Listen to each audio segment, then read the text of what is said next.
Si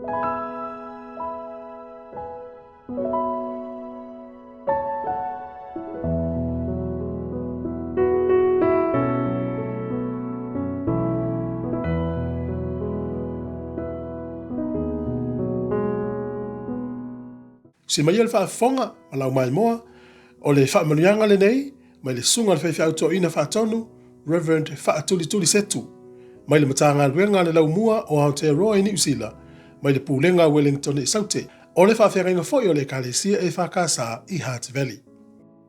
Saute, mua i whaatalo whaatu mau wholo whaatu, i lau whaafonga anga Samoa, i le swafa malu o le atua le tamaa le alo ma le ngang sa. Nunu atu ia usa le avea, ma upa ia sau mtai whale o polu o tōwhinga, a wā ala lato mtafa i oi lea. Ai ua langona le leo le au aunga whantau wā, ono o tōwhinga ua wala au inai. Mua ia mea i matau sa, ono o tau masua le loto i le anganga whaafitai, ono o le tau si ngā lofa le atua, i lo tō soifua malota, lo mātou wola whātau wā. Ua asoa, ua māsina, ua whaasolo fo i le whaitau Tausaga. Ko soifua pēr i le saisaitia ma le mautonu o na o le whamai. A lea ua matawhia ese atu, ia futia ma whaingatā. A o lea ua o mai le mawhanawhana o le atua. Ua mātangatanga no tanga o le popole ma le mautonu. Ua fo i mai le fia i le mauti noa. Ua tali mai le atua i Aotearoa maulia. Ia vi ia le atua. Pei o perfect, la le perfecta o Isaia. Tula ia, i nā malama ia. A wā ua o mai lo malama.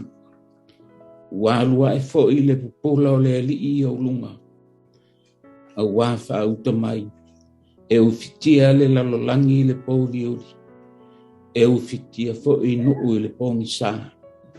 A e fio e le alii o lunga. Ma le popola o le alii.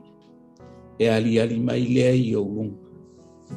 O le valo anga mo Jerusalema. Le ai e tū māti le tila i lona mau o lunga.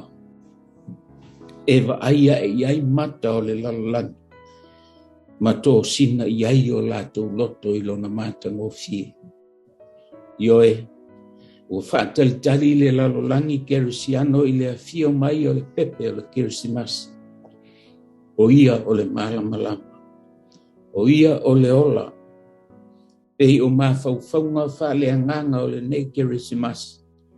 Pei o na whaamawina e Isaia i lon ta upo e iwa. A o le whai upo e ono ma le fitu. I le tusi whaitau aso. A wā ua whanau mai mo i tātou le tama. Ua fo ina mai mo i tātou le antari. E lona ua le mālo. E ngoa fo i o ia o le silisili esi. O le whaipule. O le atua malos, o le tamā, o le whaavavau. E le aise mea e ngata mai ai, o na tele o lona mālo, ma le file e mua lona mālo, i le nofo ali i o tāwita ma lona mālo. E whaatu mawina whaamausali, i le whaama, i le whaamasinonga ma le hami o tonu. E a fua mai ai i ea o no po e o i le whaavavau. E whaia lea mea i le maa e le ngā o leli. Mātang o fie le nei pese a le perfeta. O la tātou pese fo i lea i o tātou nei aso. Wha longo pe i ai i Tausaga u. E whawhangu ma whailo mai i a i tātou lo tātou tuanai. O i tātou sa vau SS. A ua awhaetasi i lona mamalu, ma lona file mu. Ua pepese le lalolangi Kirisiano atoa. E whaamati e ai le nganga whaafitai i le whialo whaninga. Ua tātou maua. ina ua suluia i tātou i lona malamalama tele, o le malamalama ua taunuu i lona alo pele e tō tasi. Lea, ua tātou fesota i ai, ma fealo fani ai, ua salo fia i tātou i le pōni sā o whaamai. Peitai, lea ua tātou saloto. O le perfeta o Isaia, ua whaamaro si au mai iha i tātou. Ua fo i le fili, ua to i lalo tupu sa wā. Ua le to i ai se ola whaapolonga ina, ua ngausia le loto maa. Ua siili mau fita fita sa wā. Ua mou atu, ata o le pōngi sā. Ai ua o mai malama o le tai au. Ua la ngona le leo tele o vi inga, ma pēsenga. Awa ua o mai lo tātou saolo tongmon. Le atu no pēle. Awa lava ne ingalo i ate i tātou. O i tātou o tangata o le malamalama. Tātou te whaantalitari ma le whātua tua. E talia ma le loto fia fia. Lea fia mai o le pepe o le Kirisimasi. Pei o la Paulo. A wā o le atua o le na whai atu. Ia pupula mai le malamalama mai le pōli o.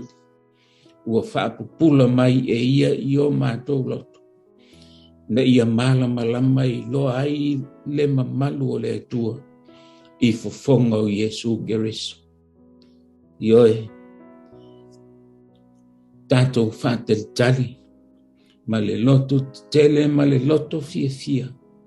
Tātou te talia le afio mai o lo tātou ali i whaola. O le mea lo fasili lea. Ua ti ngā inai, ma whitai tu ngai le atua. I lona lava alu pele e tō tasi.